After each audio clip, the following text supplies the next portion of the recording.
امروز میخوام براتون یک کتلت خیلی خوشمزه براتون درست کنم. مواد لازم: 2 عدد سیب زمینی متوسط، 1 عدد پیاز، 1 عدد تخم مرغ، آرد سوخاری یا آرد نخودی یا آرد گندم، حالا هر کدومشو که دوست داشتین میتونین بهش اضافه کنین.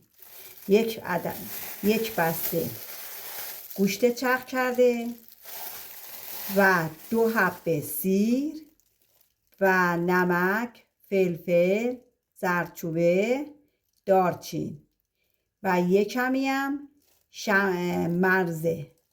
مرزه خشک. اینا رو با هم خوب مخلوط میکنیم و بعد 1 ساعت در یخچال میگذاریم، استراحت میدیم و بعد مواد را در روغن داغ سرخ میکنیم.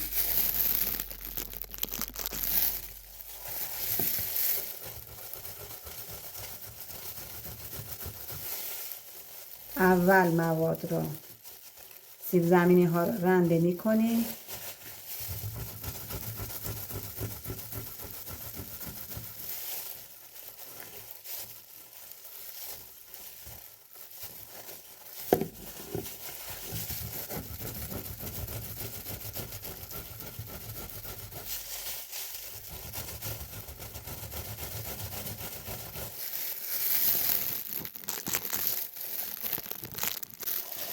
وقتی که سیب زمینی و پیاز و اینا را رنده کردیم و گوشت و ادویه ها را بهش اضافه کردیم و آرد را، اینا را خوب به هم ورز میدیم.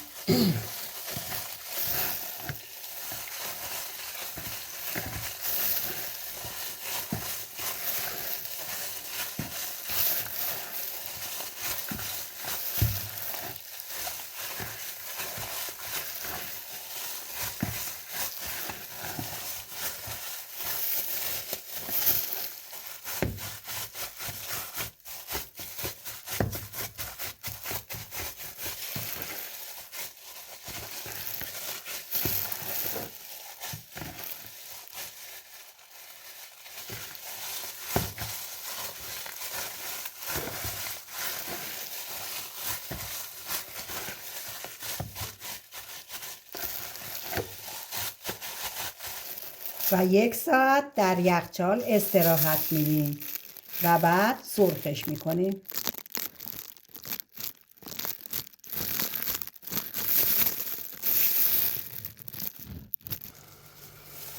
بعد از 1 ساعت که مایمون در یخچال مون، ماهیتابه رو گاز میذاریم و میذاریم روغن داغ بشه و از مایه بر میداریم و در دستمون گرد میکنیم و بهش فرم میدیم و در روغن داغ سرخ میکنیم.